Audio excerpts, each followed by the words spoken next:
আসসালামু আলাইকুম। সবাইকে আমন্ত্রণ জানাচ্ছি এবি নিউজ সংবাদে। আপনাদের সঙ্গে আছি আমি সুমাইয়া মেঘলা। সকাল থেকেই টানা বৃষ্টি পড়ছে পর্যটন নগরী কক্সবাজারে। বৈরী আবহাওয়া সত্ত্বেও প্রধানমন্ত্রীর সফরকে ঘিরে শহর জুড়ে উৎসবের আমেজ ছড়িয়ে পড়ে। শনিবার সকাল 9:55 ইউএস বাংলা এয়ারলাইন্সের একটি ফ্লাইটে সপরিবারে কক্সবাজার বিমানবন্দরে পৌঁছান প্রধানমন্ত্রী তারেক রহমান। অবতরণের পর জেলা প্রশাসনের পক্ষ থেকে তাকে ফুলেল শুভেচ্ছা জানানো হয়। বিমানবন্দরের বাইরে বৃষ্টি উপেক্ষা করে অপেক্ষা করছিলেন বিএনপি ও সহযোগী সংগঠনের নেতাকর্মীরা। স্লোগানে স্লোগানে তারা প্রধানমন্ত্রীকে অভ্যর্থনা জানান। শহরের বিভিন্ন সড়কে মানুষের ঢল দেখা যায়, যা সফরকে ঘিরে উৎসবমুখর পরিবেশ তৈরি করে।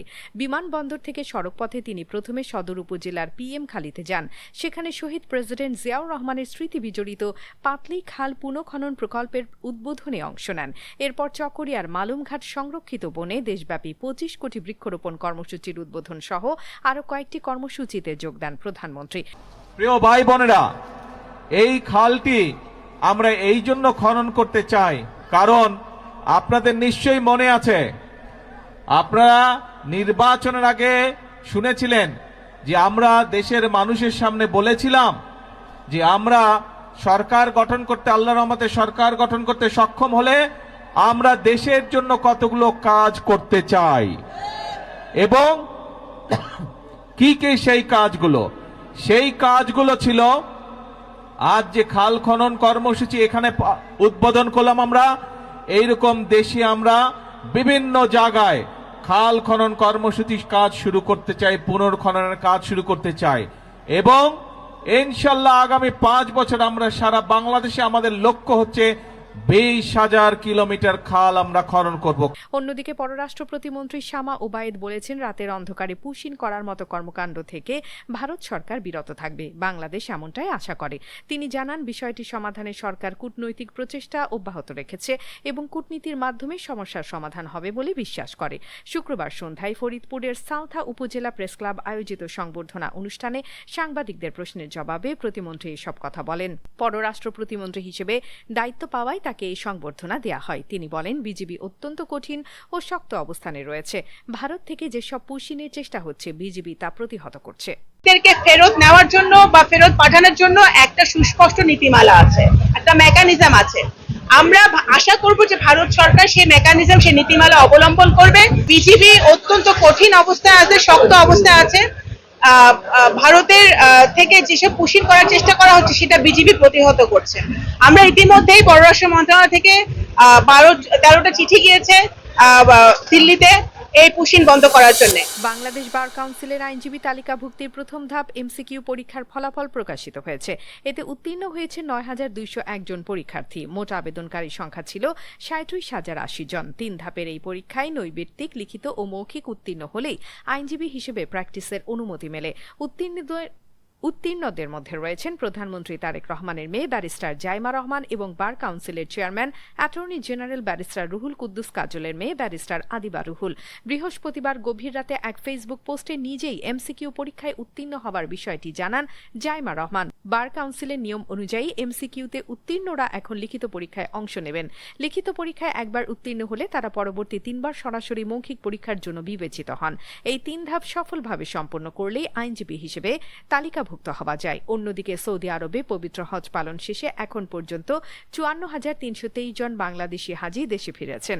হজ বুলেটিন অনুযায়ী শনিবার ভোর পর্যন্ত 3টি নির্ধারিত বিমান সংস্থা মোট 127টি ফিরতি ফ্লাইট পরিচালনা করেছে। এর মধ্যে বিমান বাংলাদেশ এয়ারলাইন্স 58টি, সৌদিয়া এয়ারলাইন্স 48টি এবং ফ্লাইনাস এয়ারলাইন্স 21টি ফ্লাইট পরিচালনা করেছে।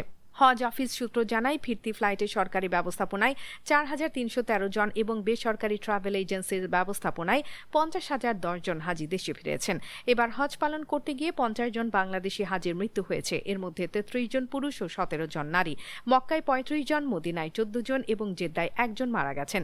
এছাড়া সৌদি আরবের বিভিন্ন হাসপাতালে 410 জন হাজি চিকিৎসা নিয়েছেন এবং 18 জন হাসপাতালে ভর্তি ছিলেন।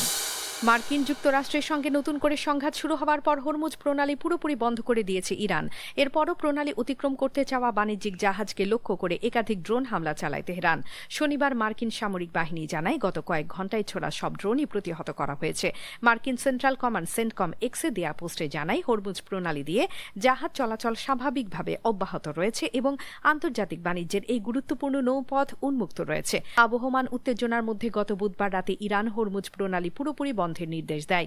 ইরানের ইসলামিক বিপ্লবী গার্ড বাহিনী IRGC ঘোষণা করে পরবর্তী নির্দেশ না দেওয়া পর্যন্ত এই সিদ্ধান্ত বলবৎ থাকবে। Persian Gulf Strait Authority PGSA জানায় মার্কিন বাহিনীর আগ্রাসন এবং ইরানের সামরিক ঘোষণার পরিপ্রেক্ষিতে প্রণালী বন্ধ থাকবে। যেসব জাহাজ চলাচলের অনুমতি পেয়েছিল তাদের ধৈর্য ধরে নির্দেশনার জন্য অপেক্ষা করতে বলা হয়েছে। সংঘাতের সূত্রপাত গত সোমবার যখন হরমুজ প্রণালীতে যুক্তরাষ্ট্রের একটি সামরিক হেলিকপ্টার বিধ্বস্ত হয়। ইরান দাবি করে তারা হেলিকপ্টারটি ভূপাতিত করেছে। এরপর মার্কিন প্রেসিডেন্ট ডোনাল্ড ট্রাম্প ইরানে হামলার নির্দেশ দেন। মঙ্গলবার রাতে যুক্তরাষ্ট্রের নৌবাহিনী ইরানে হামলা চালায়, আর তার জবাবে ইরান মধ্যপ্রাচ্যের বিভিন্ন দেশে থাকা মার্কিন অবকাঠামো লক্ষ্য করে পাল্টা হামলা চালায়। যুক্তরাষ্ট্রের বিরুদ্ধে অপ্রথাগত যুদ্ধ চালানোর অভিযোগ থাকা ল্যাটিন আমেরিকার কুখ্যাত গ্যাং ট্রেন দে আরাগুয়াকে ইসলামিক স্টেট IS সমপর্যায়ের বিদেশি সন্ত্রাসী সংগঠন হিসেবে ঘোষণা করেছে যুক্তরাষ্ট্র। এই গোষ্ঠী বহু বছর ধরে মানব পাচার, চাঁদাবাজি, ভাড়ায় খুন, অপহরণ এবং মাদক রুট নিয়ন্ত্রণ সহ ভয়াবহ অপরাধে জড়িত, যা আন্তর্জাতিকভাবে গুরুতর মানবাধিকার লঙ্ঘন হিসেবে বিবেচিত। ডোনাল্ড ট্রাম্প এক পোস্টে জানান তার নির্দেশে মার্কিন সাউদার্ন কমান্ড সাউথকম প্রাণঘাতী সামরিক অভিযান চালিয়ে গ্যাংটির নেতা নিনো গেরেরোকে হত্যা করেছে। পোস্টে যুক্ত করা ভিডিওতে একটি সবুজ ভবন ও পাশে টিন শেড ধ্বংস হতে দেখা যায়। ট্রাম্প দাবি করেন এই অভিযান ভেনেজুয়েলার বন্ধুদের সঙ্গে ঘনিষ্ঠ সমন্বয়ে পরিচালিত হয়েছে। এর আগে জানুয়ারিতে যুক্তরাষ্ট্র ভেনেজুয়েলায় অভিযান চালিয়ে তৎকালীন প্রেসিডেন্টকে তুলে আনে। মাদুরোর বিরুদ্ধে ট্রেন দে আরাগুয়ার সঙ্গে যোগসাজশে যুক্তরাষ্ট্র বিরোধী কর্মকাণ্ডের অভিযোগ রয়েছে। নিনো গেরেরোর পুরো নাম হেক্টর রুথেনফোর্ড গেরেরো ফ্লোরেস। তিনি দীর্ঘদিন ধরে ট্রেন দে আরাগুয়ার নেতৃত্ব দিয়েছেন এবং একটি জেলখানা ভিত্তিক গ্যাংকে আন্তর্জাতিক অপরাধ চক্রে রূপ দেন। যুক্তরাষ্ট্র তার গ্রেপ্তারে লাখ লাখ ডলার পুরস্কার ঘোষণা করেছিল। তার নেতৃত্বে গ্যাংটি কলম্বিয়া, ইকুয়েডর, পেরু ও চিলিতে বিস্তার লাভ করে। অভিবাসীদের কাছ থেকে চাঁদাবাজি, যৌন পাচার, অপহরণ ও ভাড়ায় খুন ছিল তাদের প্রধান অপরাধ।